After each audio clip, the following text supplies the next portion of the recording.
ये सुनेगा, हमारी बात कोई नहीं सुनता, तो भी बैठा के बताएंगे। बताओ क्वेश्चन नंबर 1 से। अच्छा, आज रिवीजन हो गया था।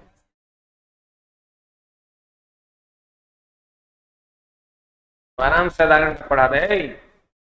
वहां वो स्टाफ रखिएगा, एक भी बच्चा ऊपर नहीं आएगा 5:30 बजे तक। अरे पढ़ेंगे आधा घंटा। कोचिंग मेरा ना, हम ये कहेंगे से होगा।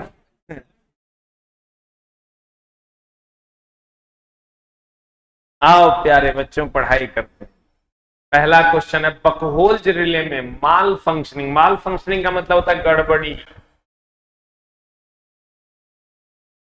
गड़बड़ी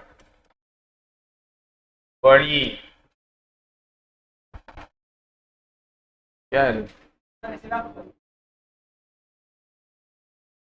हमारा? पता क्या होगा आंसर? ए की बी की सी की डी। ट्रांसफार्मर अत्यधिक ओवरहीट हो जाएगा तो बकहोल, हम तुमको क्या बोले थे याद होगा कि उसमें मरकरी स्विच होता है, फ्लोटिंग स्विच होता है, जो ट्रांसफार्मर के गर्म होने के बाद ऑटोमेटिक स्विच ऑफ कर देता है, सर्किट को ब्रेक कर देता है। यही बताए थे। आंसर बता क्या है? ओवरहीट हो जाएगा तभी काम करे। एक दिया भारी बाह्य शॉर्ट सर्किट, बाहर का शॉर्ट सर्किट, तेल का स्तर रिले से नीचे, लेवल से नीचे जाना, और संयमित ब्रीदिंग एक्शन। ये होगा नहीं। जब भी बकहोल्ज रिले काम करेगा, हीटिंग पे काम करता है, बहुत अधिक गर्म हो जाएगा, ब्रेक कर जाएगा। इनमें से कौन ट्रांसफार्मर के प्रतिस्थापन में प्रयोग नहीं होता है? चला एक बात बताओ, ट्रांसफार्मर ये है, इसको एक जगह से दूसरे जगह ले जाओ तो कंजर्वेटर जो इसके ऊपर लगा हुआ है इसको भी ले जाओ, इधर जो में लगल है इसको भी ले जाओ, एक्सप्लोजन वेंट जो बकहोल्ज रिले जो यहां लगा हुआ है इसको भी ले जाओ। लेकिन उत्तेजक तो एक प्रक्रिया है, ये कोई वस्तु है? उत्तेजक एक प्रक्रिया है, लिख लो, यह एक प्रक्रिया है, वस्तु नहीं है। यह प्रक्रिया है, वस्तु नहीं है। यह प्रक्रिया है, वस्तु नहीं है। देखा, उत्तेजक हो गया मतलब प्रेरण, समझ रहा है? प्रेरण मतलब प्राइमरी में करंट दी और सेकेंडरी से मिला, उसको हम प्रेरण कहते हैं। हिस्टैरिसीस सबसे कम निर्भर करता है। बताओ, बताए थे हम, हिस्टैरिसीस तापमान पर निर्भर। अगला ट्रांसफार्मर। ट्रांसफार्मर एम्पलीफायर है। ट्रांसफार्मर एम्पलीफायर क्या करता है? हमारे छोटा ऐसे पावर और फ्रीक्वेंसी बढ़ाता। अरे एसी को डीसी में तो रेक्टिफायर करता है। बताओ, स्थैतिक मशीन है कि गतिज मशीन है? कौन कौन स्थैतिक युक्ति में हो गया? ट्रांसफार्मर। और बताओ, कैपेसिटर। गतिज युक्ति में कौन है? Motor, generator.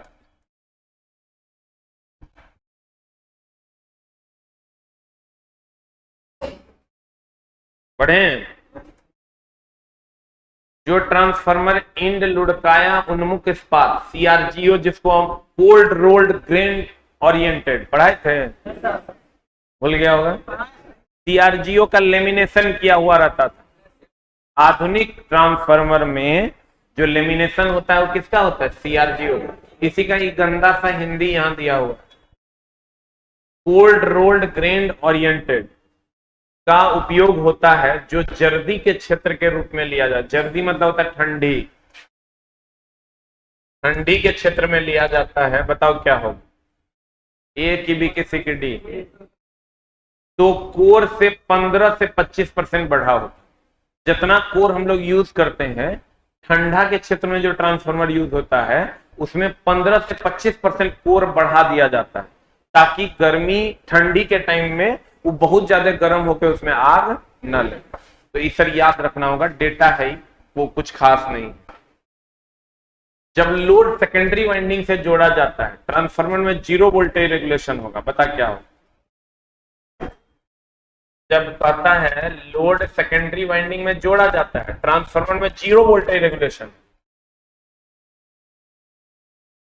यहां तक कोई क्वेश्चन नहीं है।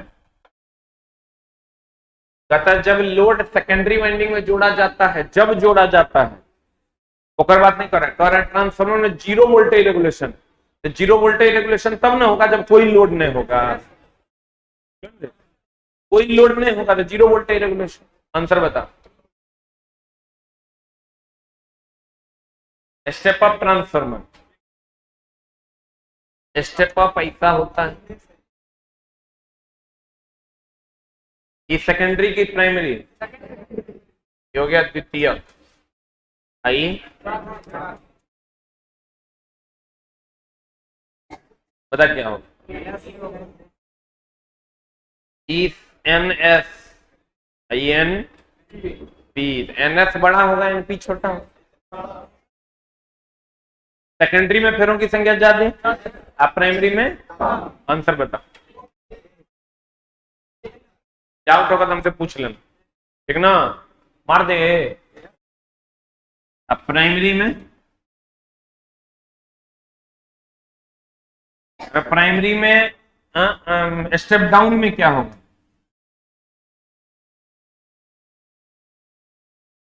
अरे छोटा, स्टेप डाउन में प्राइमरी में कॉइल्स की संख्या ज्यादा होगी, सेकेंडरी में, ठीक है। एन एस की एन पी आई ना, दोनों बराबर होगा तो फिर यूज काहे करेंगे, डायरेक्ट तारे नहीं जोड़ देंगे। अगर ट्रांसफार्मर में से क्या जरूरत है गुजारने, अगर तुम चाहता है इसमें जितना वोल्टेज उतने एकरों में, तो भैया तारे जाने न दो, पहले स्टॉपेज मारना। हंसता है, तुम लोग छोटा नौकरी हो जाएगा तो पैसा देना हमको, ठीक ना।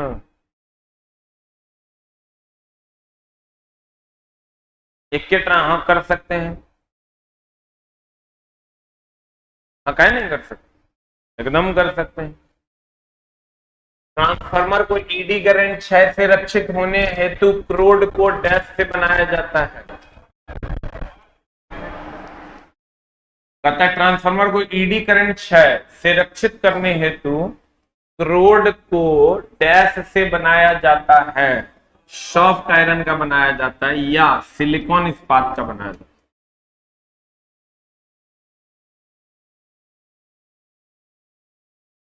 या किसका बनाया जाता है? सिलिकॉन इस्पात।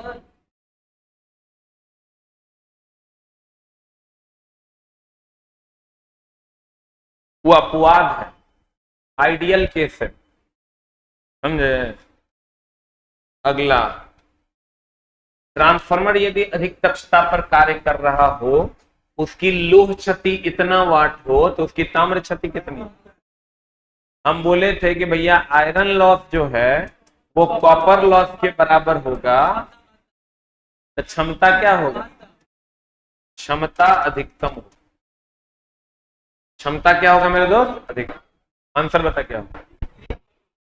ए की बी? आंसर, ट्रांसफार्मर के क्रोड को लेमिनेशन तथा सिलिकॉन इस्पात की पट्टी क्यों प्रयोग की जाती है? ए की बी किसी, कितना लोग ए के फेवर में, कितना लोग सी के फेवर में? 3 नंबर सही आंसर। ई अगर नहीं रहता तब ये आंसर। देखो रुको हम बता देते, इसीलिए क्वेश्चन हम दिए हैं कि लेमिनेशन तथा सिलिकॉन इस्पात का जब प्रयोग करते हैं ना, तो मेनली सर ईडी धारा देखो ट्रांसफार्मर की क्षति 2 प्रकार की, कौन कौन? लौह क्षति और ताम्र क्षति। लोह क्षति दो प्रकार, ईडी धारा क्षति और हिस्टेरेसिस क्षति।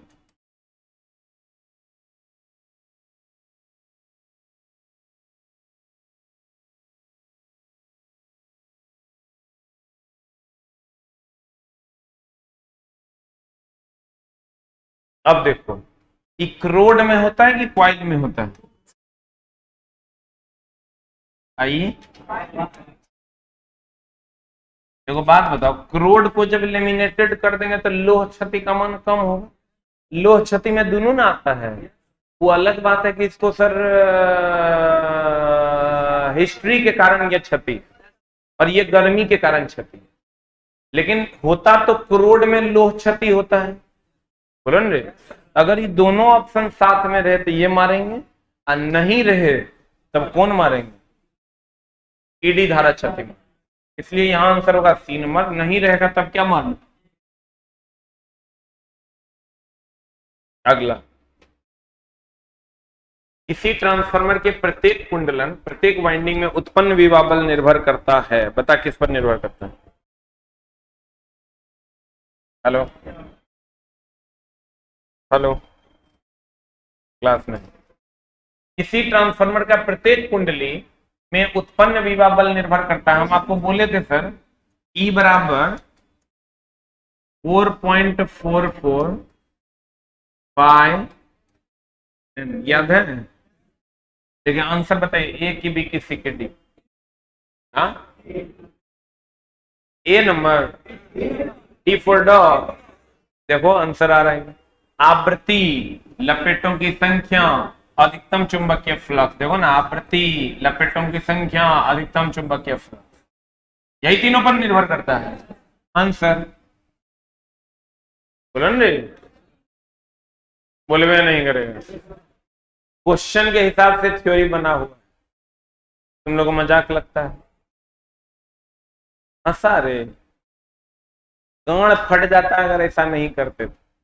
अभी जो तुम मजा मार रहा है ना, ये सब गुरुजी का सेटिंग है, इसीलिए बन रहा है। खाली सेटिंग नहीं रहता, थ्योरी कुछ और, क्वेश्चन कुछ और, फिर तो दिन बना देगा तुम क्वेश्चन। अभी तो मजा ले रहा है तुम। अगर तुम क्लास रेगुलर किया होगा तो थोड़ा सा क्वेश्चन अभी बनना चाहिए, कि नहीं बताए हैं? ट्रांसफार्मर ब्रीदर में प्रयुक्त रासायनिक पदार्थ, शुष्क सिलिका जल का रंग होता है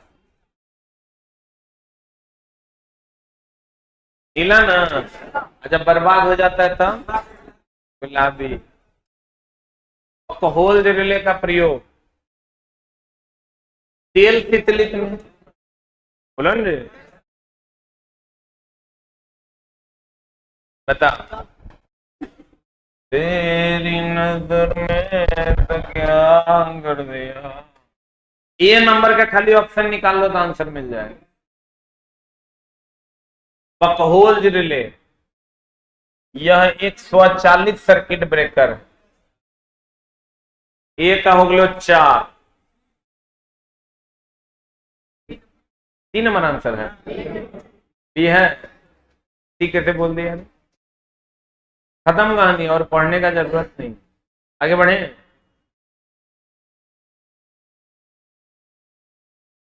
बनाओ, किसी ट्रांसफार्मर में प्रति वोल्ट फेरों की संख्या 6 है, प्राथमिक का वोल्टेज 110 है, और V2 मतलब द्वितीयक का 25 वोल्ट है, तो प्राथमिक तथा द्वितीयक में फेरों की संख्या ज्ञात कीजिए।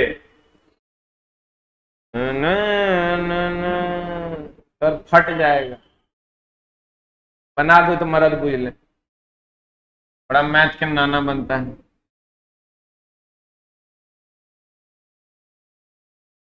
जिस दिन किसी भी विभाग में सिलेक्शन होगा, पूरे 1 महीने का वेतन लेकर आपके चरणों में जरूर आएंगे।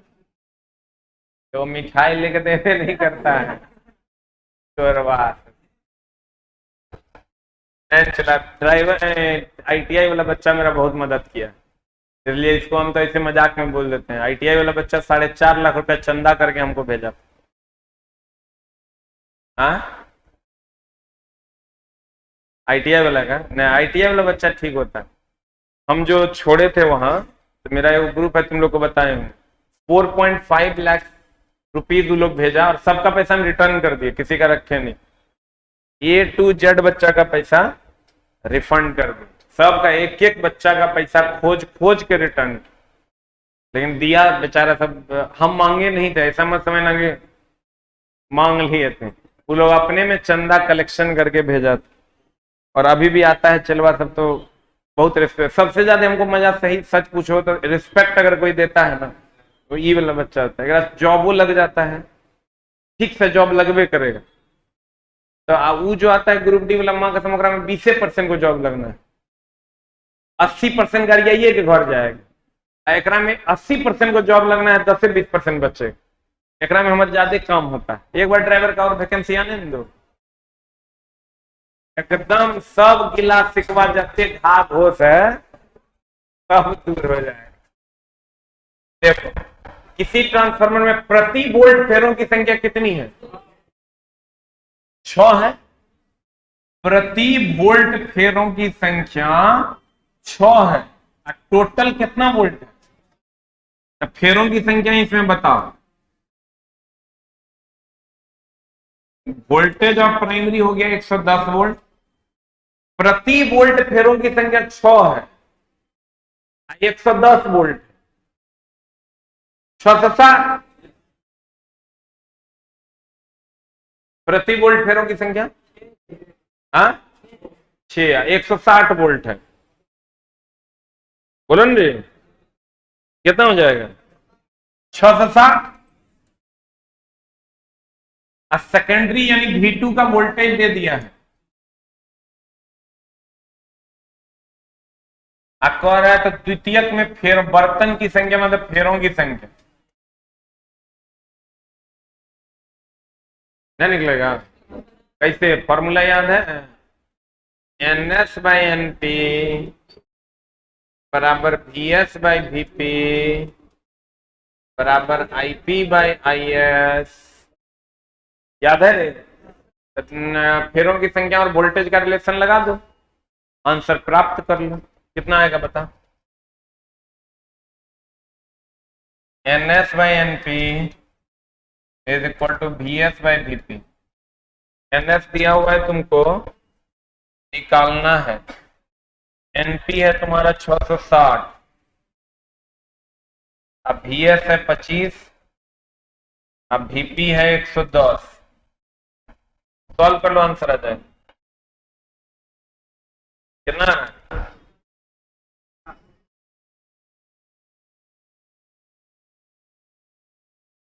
कितना आ रहा है? देखो, ये अगर तेज बच्चा रहेगा ना तो सॉल्व नहीं करेगा। प्राथमिक तथा द्वितीयक कह रहा है, प्राथमिक 660 है, ये एक प्राथमिक 660 है आंसर। आज गोबर के टाड़ी होगा, वो सॉल्व करेगा। पढ़े? छापो जल्दी। तेरी नजर में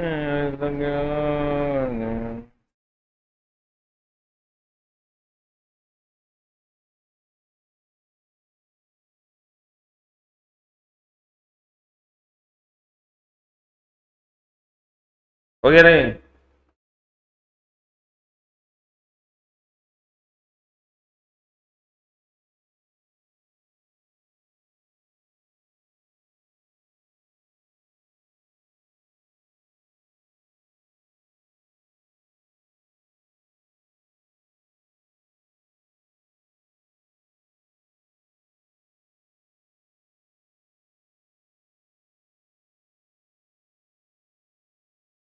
हो गया।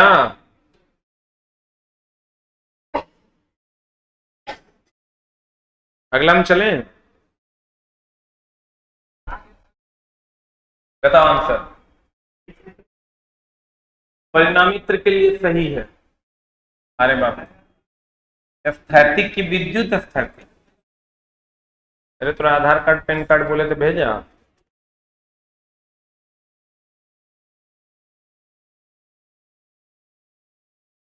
हाँ, आंसर भी दिया है, गुरुजी लगा दिए हैं। ये कर की करेगा, ये लगा दिया सत्य वचन है चला। स्थैतिक युक्ति, एक मिनट रुको, अरे रुक। जैसे अभी हम खड़े हैं ना, हमारा विद्युत नहीं ना है, हमें स्थैतिक युक्ति। अब बोर्ड खड़ा है ना, अगर हम विद्युत है, विद्युत स्थैतिक युक्ति। ट्रांसफार्मर में विद्युत है कि नहीं, तो वो विद्युत स्थैतिक युक्ति, बुझला हो। किस प्रकार की धारा परिणामित कार्य करता है,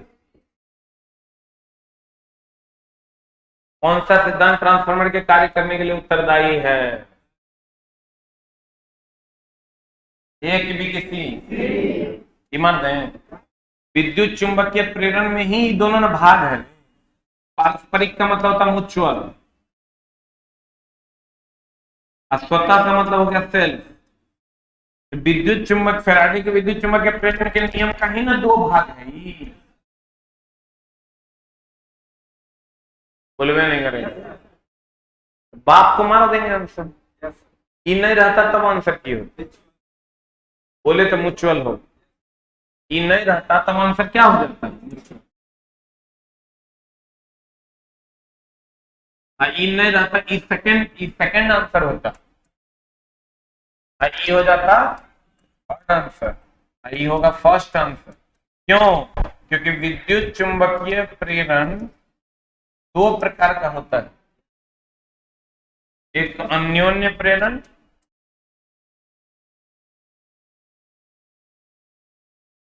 और एक स्वप्रेरण। तेरी नजर में तो क्या कर दिया होगा रे। ई नहीं रहेगा तब आंसर क्या मारेंगे, अन्योन्य। आगे बढ़े।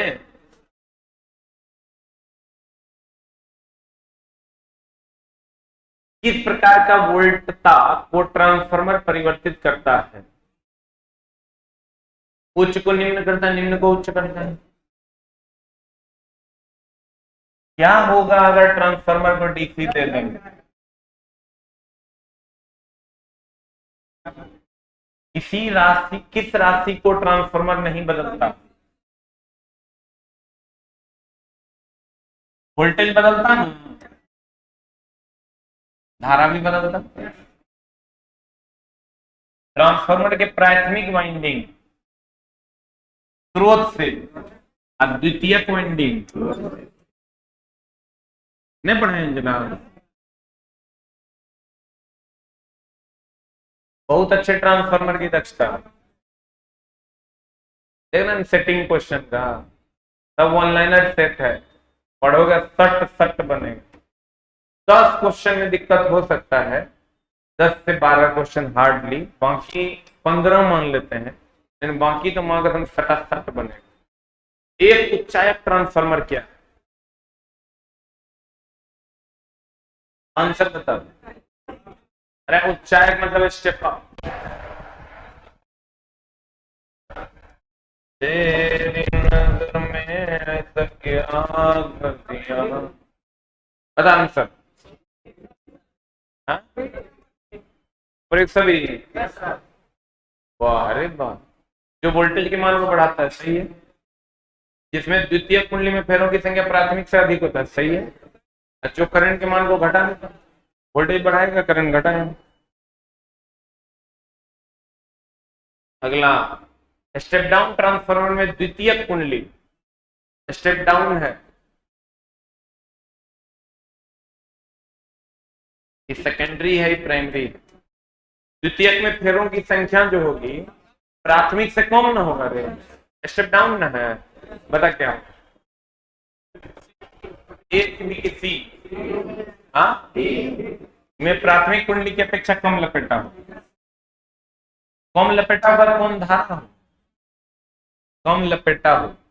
जब भी सर प्राथमिक और सेकेंडरी का चर्चा करेंगे लपेटों के आधार पर, किसके आधार पर, ज्यादा से कम हुआ तो स्टेप डाउन, और कम से ज्यादा हुआ स्टेप अप।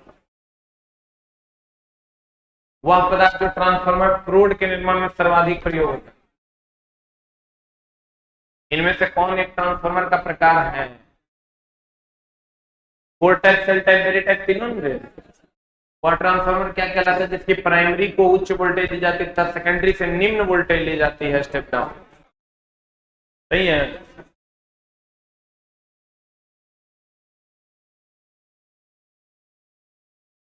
यदि इनपुट वोल्टेज इतना और आउटपुट वोल्टेज इतना है, ट्रांसफार्मर वाइंडिंग की कौन सी साइड प्राइमरी होगी? छोटा जगह में इनपुट देंगे वही ना प्राइमरी होगा, जगह से आउटपुट लेंगे सेकेंडरी होगी। फॉर्मूला बता, NS by NP is equal to VS by VP is equal to IP by IS is equal to constant। अगर एक और दो के टर्म में लिखोगे तो प्राइमरी को एक और सेकेंडरी को दो, तो बता सेकेंडरी है तो ये N2 हो जाएगा। बोलो रे, N2 by N1 is equal to V2 by V1 is equal to I1 by I2। अब बताओ आंसर क्या? बता, B और C?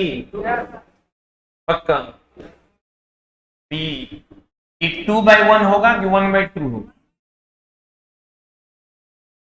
गलती ना है रे, सही है ना? तेरी नजर में ऐसा क्या कर दिया खुद से।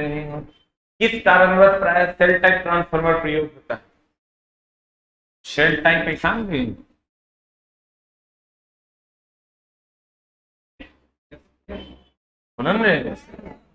ये हो गया सेल टाइप। ऐसा था कोर टाइप।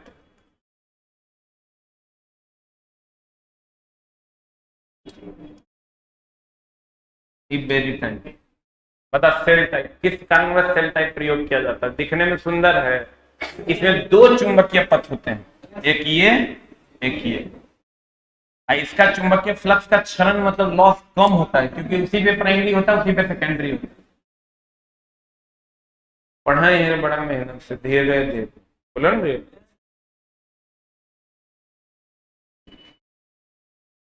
किस प्रकार के ट्रांसफार्मर के एल आकृति के स्टैंपिंग्स के दो सेट प्रयोग में आयताकार क्रोड बनाए जाते हैं? एल आकार के स्टैंपिंग्स कोर टाइप ना, बोलो ना छोटा। सेल टाइप ऐसा ना होता है ऐसा, इसमें आई या ई आकार, इसमें आई या ई या इसमें पता क्यों?